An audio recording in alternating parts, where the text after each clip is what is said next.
Welcome back to your channel. तो आज हम पढ़ाने वाले हैं आपको सेल ऑर्गन्स यानी कि कोशिका अंग। कोशिका अंग क्या होते हैं? तो आपको ये पता होगा, cell is a structural and fundamental unit of life, यानी सेल जो है वो जीवन की आधारभूत एवं क्रियात्मक इकाई है। तो सेल तो आपको पता ही होगा सेल क्या होता है। ओके, तो सेल ऑर्गन क्या होता है? ठीक है, सेल ऑर्गन कोशिकांग, कोशिका के जो अंदर पाए जाते हैं उसको कोशिकांग। कोशिका के अंदर बहुत सारी चीज़ें पाई जाती हैं, एक चीज़ नहीं होती है।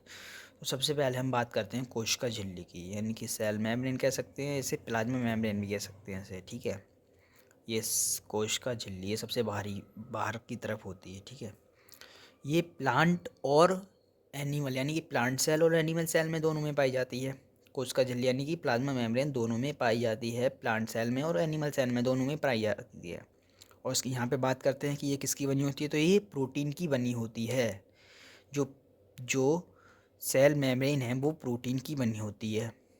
ठीक है, कोशिका झिल्ली, कोशिका के सभी अंग इसी झिल्ली के अंदर रहते हैं, यानी कि जो कोशिका के सारे अंग हैं, कोशिका यानी कि सेल के जो सारे सेल ऑर्गन्स हैं वो किसके अंदर रहेंगे, ये इसके अंदर, यानी कि कोशिका झिल्ली। यानी कि ये आप ये मान सकते हैं कि ये एक बाहरी परत है जो कि प्लाज्मा मेम्ब्रेन से कहते हैं, जो कि प्रोटीन से बनी होती है।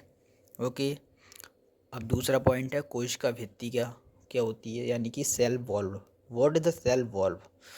ये जो सेल वॉल्व होती है ये खुरदुरी होती है और ये सिर्फ ओनली प्लांट में प्रेजेंट होती है, एनिमल सेल में इसका कोई वजूद नहीं होता, ये सिर्फ प्लांट में पाई जाती है। और बात करें ये किसकी बनी होती है, तो ये सेलुलोज की बनी होती है। और ये इसका कार्य क्या होता है, इनकी इसका वर्क क्या होता है सेल के अंदर, तो कोशिका भित्ति का जो काम होता है वो सुरक्षा तथा आकार प्रदान करना, यानी कि सिक्योरिटी एंड शेप प्रदान करना। जो कोशिका का सुरक्षा और आकार प्रदान करना है, वो किस किस तरह की कोशिका होगी, लंबी होगी, छोटी होगी, मोटी होगी, पतली होगी, तो वो ये काम करती है, उसकी सुरक्षा भी करती है। कौन? कोशिका भित्ति। अब बात करते हैं माइटोकॉन्ड्रिया, सूत्र कणिका। इसको हम माइटोकॉन्ड्रिया कहते हैं, इसको हम भट्टी कहते हैं, इसको हम भट्टी कहते हैं, शराब की भट्टी नहीं, इसको हम भट्टी कहते हैं। यानी कि ये किचन है, यहाँ पर क्रेब्स चक्र नाम का एक साइकिल चलता है जो कि ऊर्जा प्रदान करता है बॉडी को। ह्यूमन बॉडी हो सकती है या फिर ये दोनों में पाया जाता है, प्लांट में भी होता है और एनिमल सेल में भी होता है। यह क्या करता है? ऊर्जा प्रदान करता है। इसकी खोज करी थी अल्टमैन ने, इसकी जो माइटोकॉन्ड्रिया की खोज करी थी वो अल्टमैन ने की थी। यह श्वसन कैप्र चक्र के 38 एटीपी ग्लूकोज बराबर ऊर्जा बराबर, यानी कि इसको श्वसन के द्वारा क्रेब्स चक्र से होते हुए 38 एटीपी को ग्लूकोज में बदलता है और ऊर्जा प्रदान करता है बॉडी में भी और इसकी भी। आंतरिक दीवार क्रिस्टी, यानी कि इसकी आंतरिक जो दीवार होती है, जो इसकी इनर दीवार होती है वो क्रिस्टी की बनी होती है। ओके, चौथा पॉइंट है Golgi body. What is the Golgi body? Golgi body है क्या भाई? इसकी जो खोज है, सबसे पहले खोज की तरफ देखते हैं। इसकी जो खोज है वो कैमिलो गोल्जी ने करी थी। इन्होंने अपनी जो नेम से ही उसका नाम गोल्जी बॉडी रख दिया, कैमिलो गोल्जी इनका नाम था। इसका वर्क क्या होता है? परिवहन ऊर्जा का, यानी कि जो ऊर्जा का परिवहन है, यानी कि वो 36 एटीपी बनाएगी, यानी कि वो क्या कहते हैं, ग्लूकोज बनाएगा। तो जो माइटोकॉन्ड्रिया वो ग्लूकोज बनाएगी, तो इसका जो परिवहन होगा यहाँ से वहाँ, वहाँ से यहाँ, जो इसका आदान प्रदान होगा वो कौन करेगा? Golgi body. ठीक है, रसधानी यानी कि vessels. What is the vessels? Vessels क्या होती हैं? इसका वर्क क्या होता है? तो इसका वर्क जो होता है वो जल संग्रह, यानी कि जो जल है कोशिका में उसका संग्रह करना इसका वर्क होता है। ठीक है, ये प्लांट में बिग, एनिमल में स्मॉल। इसका क्या मतलब है? यानी कि प्लांट सेल में तो ये बड़ी होगी लेकिन एनिमल सेल में ये छोटी होगी। आपने प्लांट सेल का स्ट्रक्चर देखा होगा तो उसमें एक बड़ी सी आकृति होगी, उसको हम रसधानी कहते हैं, यानी कि वेसल्स। वो क्या होता है? प्लांट में बिग यानी प्लांट में बड़ी होगी और एनिमल में छोटी होती है। ओके, नंबर 6 पॉइंट है तारिका यानी कि सेंट्रोसोम। इसकी जो खोज करी थी वो बोबरी नामक वैज्ञानिक ने करी थी। इसका वर्क क्या है? Cell division. ये बहुत ही इम्पोर्टेंट है। सेंट्रोसोम यानी कि सेल डिवीज़न। अगर सेल का डिवीज़न नहीं होगा तो नई सेल नहीं बन पाएगी, और पुरानी सेल अगर ख़त्म नहीं होगी तो वो सड़ जाएगी और बॉडी को इन्फेक्शन पहुंचा सकती है। इसीलिए सेल डिवीज़न होना बहुत ही अत्यंत आवश्यक है। ठीक है, तो सेल डिवीज़न का काम कौन करती है? सेंट्रोसोम। सबसे ज़्यादा उपस्थित ये किस में होती है? लीवर में। मैंने पिछली वीडियो में बताया था कि जो सबसे ज़्यादा सेल डिवीज़न होता है वो किस में होता है? लीवर में। यानी कि जो जिसमें ये सेंट्रोसोम ज़्यादा होगी तो वहाँ पे तो सेल डिवीज़न ज़्यादा होगा। इसलिए यहाँ पे जो लीवर में ये सबसे ज़्यादा उपस्थित होती है यानी कि प्रेजेंट होती है, इसलिए यहाँ पे सेल डिवीज़न अत्यधिक होता है। यानी कि लीवर को अगर चोट लग जाती है तो वो जल्दी ठीक हो जाएगा। लेकिन यही बात करें कि सबसे कम अनुपस्थित यहाँ पे कम होना चाहिए। हाँ सही है, हाँ सबसे ज़्यादा अनुपस्थित, सबसे ज़्यादा अनप्रेजेंट यानी कि ये होती है ब्रेन में, यानी कि न्यूरॉन में। ये न्यूरॉन एक सेल होती है, ठीक है, ये ब्रेन में। अब यहाँ से बात करी, क्योंकि यहाँ पर आपने देखा होगा कहीं एक्सीडेंट वगैरह में चोट लग जाती है सर पर तो वो ठीक नहीं हो पाती, इसलिए पुलिस वगैरह प्रशासन भी यह कहता है कि हेलमेट लगाकर चलो। ये क्योंकि ब्रेन में सेंट्रोसोम की संख्या अधिक नहीं होती, क्योंकि अगर एक बार यहाँ पर चोट लग गई तो इंसान का बचना मुश्किल हो जाता है। क्योंकि यहाँ पे सेंट्रोसोम होगी ही नहीं तो सेल डिवीज़न कैसे होगा? अगर एक बार चोट लग गई तो सेल नष्ट हो जाएंगी और इंसान की मृत्यु हो जाएगी वहाँ पे। ठीक है, अब यहाँ पे एक कॉन्सेप्ट है ब्रेन ट्यूमर को लेके। ठीक है, यहाँ पे एक कॉन्सेप्ट है ब्रेन ट्यूमर, आपके मन में आएगा ब्रेन ट्यूमर किसे कहते हैं। ठीक है, तो किसी भी जगह अनकंट्रोल सेल डिवीज़न होना ही कैंसर कहलाता है। मैंने पिछली वीडियो में भी बताया था कैंसर क्या होता है। किसी भी जगह अनकंट्रोल सेल का डिवीज़न होना ही कैंसर कहलाता है। कि अगर कहीं पर बहुत सारी सेल का डिवीज़न हो रहा है यानी कि सेंट्रोसोम बहुत ही ज़्यादा मात्रा में है, वहाँ पे सेल डिवीज़न होते जा रहा है, तो वहाँ पर क्या हो जाएगा? कैंसर। कैंसर कैंसर हो जाएगा वहाँ पे। ठीक है, अगर यहाँ पे ज़्यादा की मात्रा होगी सेंट्रोसोम की तो उस अंग में कैंसर हो जाएगा। और एक ब्रेन ट्यूमर का कॉन्सेप्ट है, इसे ब्रेन ट्यूमर, ब्रेन यानी कि 90% न्यूरॉन प्लस 90% न्यूरॉन और 100% गिली का एक सेल। ठीक है, सेंट्रोसोम प्लस सेंट्रोसोम। अगर गिलियल सेल का अनकंट्रोल सेल डिवीज़न हो तो ब्रेन ट्यूमर हो जाता है। यानी कि 90% तो ये न्यूरॉन में होगी, लेकिन गिलियल जो सेल होता है अगर इनका अनकंट्रोल, जो गिलियल सेल जो होती है वो ब्रेन में पाई जाती है। गिलियल सेल एक स्पेशल सेल है जो ओनली ब्रेन में पाई जाती है। तो अगर इसका अनकंट्रोल यानी कि अनिश्चित रूप से सेल डिवीज़न होगा तो ब्रेन ट्यूमर हो जाता है। आपने सुना होगा कि किसी को ब्रेन ट्यूमर हो गया, तो ब्रेन ट्यूमर क्या होता है? वहाँ पर एक स्पेशल सेल होती है गिलियल सेल। ओके, यहाँ पे 100% नहीं है, 10% है, सॉरी। ठीक है, गिलियल सेल। ओके, तो गिलियल सेल का अगर अनकंट्रोल सेल डिवीज़न हो जाता है तो वहाँ पर ब्रेन ट्यूमर हो जाता है। कई बार ब्रेन ट्यूमर के हो जाने से लोगों की मृत्यु भी हो जाती है, तो इसी को हम ब्रेन ट्यूमर कहते हैं। ठीक है, इसको हम किसी भी जगह अनकंट्रोल सेल डिवीज़न होना कैंसर कहलाता है। अगर गिलियन सेल का अनकंट्रोल सेल डिवीज़न होगा तो वहाँ पे ब्रेन ट्यूमर होगा। ठीक है, अगर किसी जगह पे अनकंट्रोल सेल डिवीज़न होगा तो वहाँ पे कैंसर होगा। ओके, अब साथ में पॉइंट है अंतः प्रदब्य जाल का endoplasmic reticulum. What is the endoplasmic reticulum? ये क्या होता है? तो इसका वर्क होता है आंतरिक कंकाल, आंतरिक सहायता। ठीक है, यानी कि ये आंतरिक कंकाल कहा जाता है। जैसे कि अपने ह्यूमन बॉडी में हड्डियों का ढांचा होता है यानी ह्यूमन स्केलेटन, और ऐसे ही इसके अंदर कोशिका की यानी कि सेल के अंदर अंतः प्रदब्य जालिका एंडोप्लाज्मिक रेटिकुलम होता है। ठीक है, तो ये दो प्रकार का होता है, एक smooth endoplasmic reticulum and rough ER यानी कि रफ एंडोप्लाज्मिक रेटिकुलम।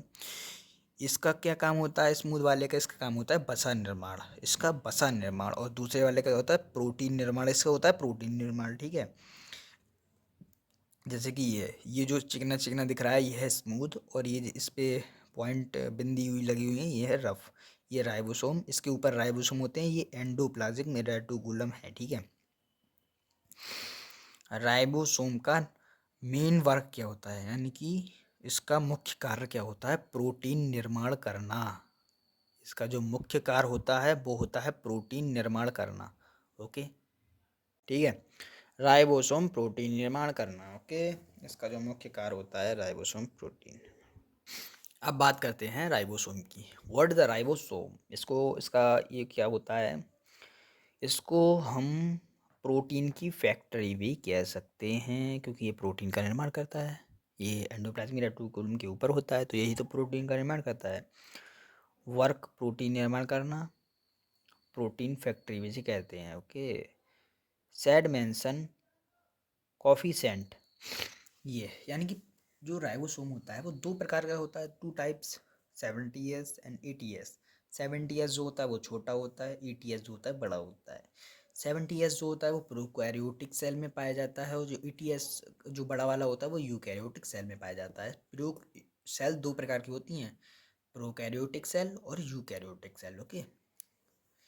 अब ये पॉइंट है केंद्रक, न्यूक्लियस, ये सबसे important part in human cell, और प्लांट सेल का भी ये इम्पोर्टेंट पार्ट है, ठीक है। रॉबर्ट ब्राउन ने इसकी खोज करी थी। इसके अंदर जो केंद्रक होता है, इसके अंदर जो पाया जाता है वो क्रोमोसोम पाए जाते हैं और डीएनए और आरएनए पाए जाते हैं, ठीक है। Brain of cell,